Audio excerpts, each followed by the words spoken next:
Karnataka news beat follow ಮಾಡಿ, subscribe ಮಾಡಿ. ಮಾಜಿ ಐಪಿಎಸ್ ಅಧಿಕಾರಿ ಅಣ್ಣಾಮಲೈ ಬಿಜೆಪಿಯ ಪ್ರಾಥಮಿಕ ಸದಸ್ಯತ್ವಕ್ಕೆ ಅಧಿಕೃತವಾಗಿ ರಾಜೀನಾಮೆಯನ್ನ ನೀಡಿದ್ದಾರೆ. ಇನ್ನು ಬಿಜೆಪಿ ರಾಜ್ಯಸಭಾ ಸ್ಥಾನದ ಜೊತೆಗೆ ಕೇಂದ್ರ ಸಚಿವ ಸ್ಥಾನದ ಆಫರ್ ಕೂಡ ನೀಡಿತ್ತು. ಆದರೂ ಅಣ್ಣಾಮಲೈ ಹೊಸ ಪಕ್ಷವನ್ನ ಕಟ್ಟುವಂತಹ ನಿಟ್ಟಿನಲ್ಲಿ ಬಿಜೆಪಿ ಆಫರ್ ಅನ್ನ ತಿರಸ್ಕರಿಸಿ ರಾಜೀನಾಮೆಯನ್ನ ನೀಡಿದ್ದಾರಂತೆ. ಅಲ್ಲದೆ ರಾಜೀನಾಮೆ ಬಳಿಕ ಕೇಂದ್ರ ಗೃಹ ಸಚಿವರಾದಂತಹ ಅಮಿತ್ ಶಾ ಅವರನ್ನ ಕೂಡ ಭೇಟಿಯಾಗಿ ಮಾತುಕತೆ ನಡೆಸಿದ್ದಾರೆ ಎನ್ನಲಾಗ್ತಾ ಇದೆ. ಸರ್, ಇಲ್ಲಿ ಅಣ್ಣಾಮಲೈ ಅವರು ಹೊಸದಾಗಿ ಪಕ್ಷವನ್ನ ಏನಾದರೂ ಕಟ್ತಾರಾ ಅಥವಾ ಟಿವಿಕೆ ಪಕ್ಷಕ್ಕೆ ಏನಾದರೂ ಜಾಯಿನ್ ಆಗ್ತಾರಾ ಅಂತ? ಯಾಕಂದ್ರೆ ಈಗಾಗಲೇ ತಿರುಚಿ ಪೂರ್ವ ಕ್ಷೇತ್ರಕ್ಕೆ ರಾಜೀನಾಮೆಯನ್ನ ಕೂಡ ಕೊಟ್ಟಿರುವಂತದ್ದು ವಿಜಯ್ ಅವರು. ಈ ಕುರಿತಂತೆ ಏನಾದರೂ ಅಪ್ಡೇಟ್ಸ್ ಇದೆಯಾ? ಒಂದು, ಈ ಅಣ್ಣಾಮಲೈ ವಿಚಾರದಲ್ಲಿ ನಾವು ಅವರ ಬದ್ಧತೆಯನ್ನು ತುಂಬ ದೊಡ್ಡ ಮಟ್ಟಕ್ಕೆ ಶ್ಲಾಘನೆ ಮಾಡಬೇಕು. ಶ್ಲಾಘನೀಯ ಅದು. ಯಾಕಂತಂದರೆ AIDMK ಜೊತೆಗೆ ಇವರು ಯಾವಾಗ BJP ಅವ್ರು ಹೋಗಿ ಸಖ್ಯ ಮಾಡ್ಕೋತಾರೋ ಆಗಲೇ ತುಂಬ ದೊಡ್ಡ ನೋವಾಗಿದ್ದು ಅಣ್ಣಾಮಲೈಗೆ. ದಿನ ಬೆಳಗಾದರೂ ಅವ್ರ ಜೊತೆ ಬೈಕೊಂಡು ಓಡಾಡ್ಕೊಂಡಿದ್ರು. ಅವ್ರ ಜೊತೆನೇ ಮತ್ತೆ ನೀವು ಚುನಾವಣೆಯನ್ನು ಎದುರಿಸಿ ಅಂತ ಬಿಟ್ಟಾಗ ತುಂಬ ದೊಡ್ಡ ನೋವಾಗಿತ್ತು. ಮತ್ತು ಅದು ಆ ಸಂದರ್ಭಕ್ಕೆ ಯಾರಿದ್ರೂ ಕೂಡ ಅರೆ ನನ್ನ ಪಕ್ಷಕ್ಕೆ ಇಷ್ಟು ನಿಷ್ಠಾವಂತನಾಗಿದ್ದೆ, ಎಲ್ಲವನ್ನೂ ಬಿಟ್ಟು ಬಂದು ಅಧಿಕಾರ ಅಂದರೆ IPS ಆಗಿದ್ದವರು ಬಿಟ್ಟು ಬಂದು ಇಲ್ಲಿ ಕೂತ್ಕೊಂಡು ಇಲ್ಲಿಂದ ಕರ್ನಾಟಕದಿಂದ ಹೋಗಿ 21ರಿಂದ 25ರವರೆಗೂ ರಾಜ್ಯಾಧ್ಯಕ್ಷನಾಗಿದ್ದು ಕಾಲಿಗೆ ಚಕ್ರ ಕೊಟ್ಕೊಂಡು ಇಡೀ ತಮಿಳುನಾಡಿನಾದ್ಯಂತ BJP ಅನ್ನುವಂಥ ಸಸಿಯನ್ನು ನಡ್ತಾ ಬಂದರು, ಹಸಿರು ಮಾಡ್ತಾ ಬಂದರು. ಆದರೆ BJP ನನಗೆ ಏನು ಕೊಡ್ತು? ಈ ರೀತಿಯ ಲೆಕ್ಕಾಚಾರಗಳನ್ನು ರಾಜಕೀಯದಲ್ಲಿ ಅವರಿಗೆ ಒಂದು ವೈರುಧ್ಯ ಇತ್ತು. ದ್ರಾವಿಡ ಪಕ್ಷಗಳನ್ನು ದಯವಿಟ್ಟು ನೀವು ಒಳಗಡೆ ತಗೋಬೇಡಿ ಅನ್ನುವಂಥದ್ದಿತ್ತು. ದ್ರಾವಿಡ ಪಕ್ಷಗಳ ಜೊತೆ ಹೋಗಬೇಡಿ, ನಾವು ಸ್ವತಂತ್ರವಾಗಿ ಸ್ಪರ್ಧೆ ಮಾಡೋಣ, ನಮಗೆ ಒಂದಷ್ಟು ಸಿಕ್ಕುವಷ್ಟು ಸಿಗಲಿ ಅನ್ನುವಂಥದ್ದಿತ್ತು. ಆದರೆ ಇವ್ರು ಏನು ಮಾಡಿದ್ರು? ಪೂರ್ವಗ್ರಹ ಪೀಡಿತರಾದರು. ಆ ಲೋಕಸಭಾ ಇಲೆಕ್ಷನನ್ನು ದೃಷ್ಟಿಲಿಟ್ಕೊಂಡು ಇವರನ್ನ ತುಂಬ ದೊಡ್ಡ ಮಟ್ಟಕ್ಕೆ ಕೀಳಾಗಿ ನೋಡಲಾಯಿತು.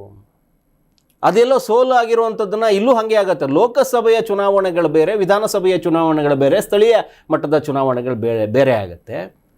ಅದನ್ನು ಒಂದು ಲೆಕ್ಕಾಚಾರಕ್ಕೆ ಬರೋದಕ್ಕೂ ಹೈಕಮಾಂಡ್ ಎಲ್ಲೋ ಒಂದು ಕಡೆ ಹಿನ್ನಡೆ ಅನುಭವಿಸ್ತಾ ಅಂತ ಅನಿಸುತ್ತೆ. ಯಾಕಂತಂದರೆ ನೇಮಾರ್ ಅವ್ರನ್ನ ಅಧ್ಯಕ್ಷಗಿರಿಗೆ ತರಲಾಗುತ್ತೆ. ಇವರು ಹೋದ ಮೇಲೆ ಒತ್ತಡ ಹಾಕಿದ್ದು AIDMK ಅಂತ ಹೇಳ್ತಾರೆ. ನಾವು ನಿಮ್ಮ ಜೊತೆಗೆ ಬರಬೇಕು, ನಿಮ್ಮ ಜೊತೆಗೆ ಸಮ್ಮಿಶ್ರ ಆಗಬೇಕು ಅಂತಂದರೆ ನಮ್ಮ ವಿರೋಧಿ ಹೇಳಿಕೆಯನ್ನು ಕೊಡುವಂಥ ಅಣ್ಣಾಮಲೈಯನ್ನು ಬದಿಗೆ ಸರಿಸಿ ಅಂತ ಬಿಟ್ಟು ಸೆಂಟ್ರಲ್ ಅವರಿಗೆ ಇವರು ಒತ್ತಡ ಹಾಕ್ತಾ ಇದ್ರಂತೆ. ಆ ಒತ್ತಡಕ್ಕೆ ಮಣಿದು ಇವರನ್ನು ಸ್ವಲ್ಪ ಬದಿಗೆ ಸರಿಸಿ ನಿಲ್ಲಿಸಲಾಗತ್ತೆ. ನೀವು ಚುನಾವಣಾ ಸಂದರ್ಭದಲ್ಲಿ ಉಸ್ತುವಾರಿಗಳನ್ನು ಕೊಡಬೇಕಾದ್ರೂ, ಉಸ್ತುವಾರಿ ಜವಾಬ್ದಾರಿಗಳನ್ನ ಕೊಡಬೇಕಾದ್ರೂ ಕೂಡ ಇವರಿಗೆ ಬರೀ 6 ಕ್ಷೇತ್ರಗಳಿಗೆ ಮಾತ್ರ ಇವ್ರನ್ನ ಸೀಮಿತ ಮಾಡಲಾಗುತ್ತೆ. ತುಂಬ ದೊಡ್ಡ ನೋವಾಗುತ್ತೆ ಅವರಿಗೆ. ತಂದೆಯ ಅನಾರೋಗ್ಯ ಹೇಳಿಕೊಂಡು ಹಂಗೆ ಬದಿಗೆ ಸರಿದು ನಿಂತ್ಕೊಂಡ್ಬಿಡ್ತಾರೆ. ಟಿಕೆಟು ಹಂಚಿಕೆ ವಿಚಾರದಲ್ಲೂ ಕೂಡ ಅಸಮಾಧಾನ ಆಗುತ್ತೆ. ಅಲ್ಲೂ ಕೂಡ ಇವರು ಈ ಚುನಾವಣೆ ಸ್ಪರ್ಧೆಗೆ ಹೋಗೋದಿಲ್ಲ ಅಂತೇಳ್ಬಿಟ್ಟು ಒಂದು 4-6 ಕಡೆ ಹೋದಂಗೆ ಮಾಡ್ತಾರೆ, ಹಂಗೆ ಬಂದು ವಾಪಸ್ ನಿಂತ್ಕೊಂಡ್ಬಿಡ್ತಾರೆ. ಚುನಾವಣಾ ಸಂದರ್ಭದಲ್ಲಿ AIDMKಯ ಕೆಲವೊಂದು ನಿಲುವುಗಳು ಮತ್ತು ಅವರ ಭಾಷಣಗಳು, ಅವು ಕೂಗಾಟಗಳೆಲ್ಲ ನೋಡಿದಾಗ ಚುನಾವಣಾ ಸಂದರ್ಭದಲ್ಲೇ BJPಗೆ ಇವರು ಹೇಳಿದ್ರು ಅನ್ನುವಂಥದ್ದು ಬರುತ್ತೆ. ಅದಾದ ನಂತರದಲ್ಲಿ ತ್ರಿಭಾಷಾ ಸೂತ್ರದಡಿ ನೀವು ಈಗಲೇ ಹೇಳಬಾರ್ದು, ಇದನ್ನು 2029ಕ್ಕೆ ತ್ರಿಭಾಷಾವನ್ನು ಸೂತ್ರವನ್ನು ತರಬೇಕು ಅನ್ನೋದೇನಿದೆ ಆಗ ಮಾಡಿ, ನೀವು ಈಗ ಬರಬೇಡಿ ಅಂತ ಹೇಳಿ ನೇರ ನಿಲುವಿಗೆ ಬಂದುಬಿಡ್ತಾರೆ. ಅದೆಲ್ಲ ಒಂದು ಕಡೆ ಅಸಮಾಧಾನ ಇದೆ ಅನ್ನೋದನ್ನು ಸ್ಫೋಟ ಮಾಡುತ್ತೆ ಅದು. ಆದರೆ ಅಲ್ಲೆಲ್ಲೂ ಕೂಡ ಪ್ರಬುದ್ಧತೆಯನ್ನು ಬಿಡದೆ, ತನ್ನ ಬದ್ಧತೆಯನ್ನೂ ಬಿಡದೆ, ರಾಜೀನಾಮೆಯನ್ನು ಆಗ ಕೊಡದೇ ಇರುವಂಥ ಅಣ್ಣಾಮಲೈ ಈಗ ಸರಿಯಾದ ಸಮಯ ಅಂತ ಹೇಳ್ಬಿಟ್ಟು ತನ್ನ ಪ್ರಾಥಮಿಕ ಸದಸ್ಯತ್ವಕ್ಕೂ ನೀವು ರಾಜೀನಾಮೆ ಕೊಡ್ತೀನಿ ಅಂತ ಹೇಳ್ಬಿಟ್ಟು ಕೇಂದ್ರಕ್ಕೆ ಹೋಗಿ ನಿಂತ್ಕೊಂಡಿದ್ದಾರೆ. ಇವ್ರಿಗೆ ಈಗ ಕೊಡ್ತಾರಂತೆ ರಾಜ್ಯಸಭಾ ಸ್ಥಾನಮಾನ ಕೊಟ್ಬಿಡ್ತೀವಿ, ನಿಮ್ಮನ್ನು ಮಂತ್ರಿಮಂಡಲದೊಳಗಡೆ ತಗೊಂಡ್ಬಿಡ್ತೀವಿ ಕೇಂದ್ರದಲ್ಲಿ ಅಂತ. ಅರೆ ಇಷ್ಟು ದಿನ ಮಲ್ಕೊಂಡಿದ್ರೆ ನೀವು?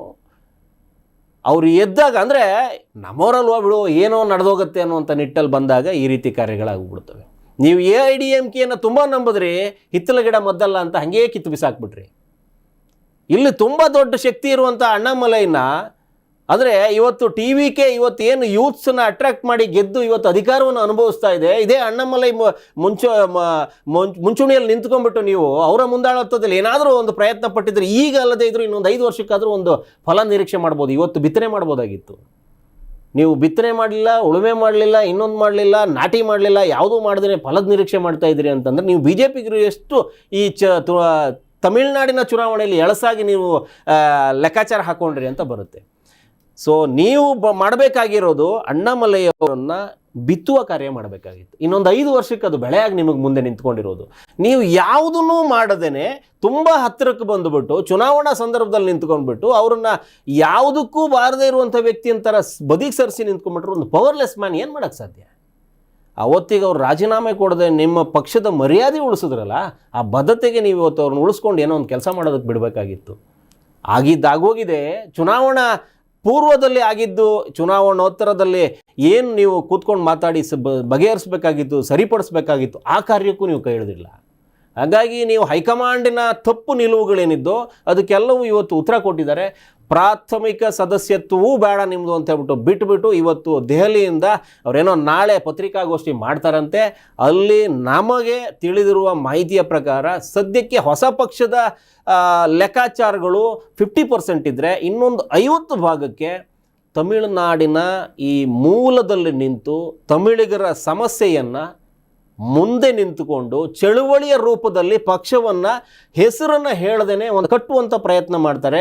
ಒಂದು ಸಂಘದ ರೂಪದಲ್ಲಿ, ಒಬ್ಬ ಸಂಘಟಕನ ರೂಪದಲ್ಲಿ ಬೇರಿನಿಂದ ಬರುವಂಥ ಪ್ರಯತ್ನವನ್ನು ಅಣ್ಣಾಮಲೈ ನಾಳೆ ಮಾಡಬಹುದು.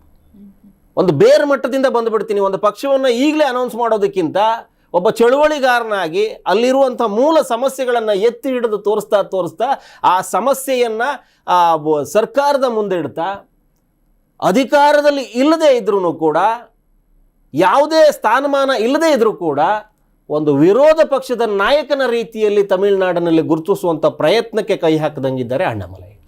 ಮೋಸ್ಟ್ಲಿ ಈ ಗೆಲುವು ಇಲ್ಲದೇ ಕೂಡ ಒಬ್ಬ ನಾಯಕನಾಗಿ ಸ್ಥಳೀಯ ಮಟ್ಟದಲ್ಲಿ ಏನೇನು ಮಾಡ್ಬೋದು ಅದನ್ನು ನಾಳೆಯಿಂದ ಮಾಡಬಹುದು.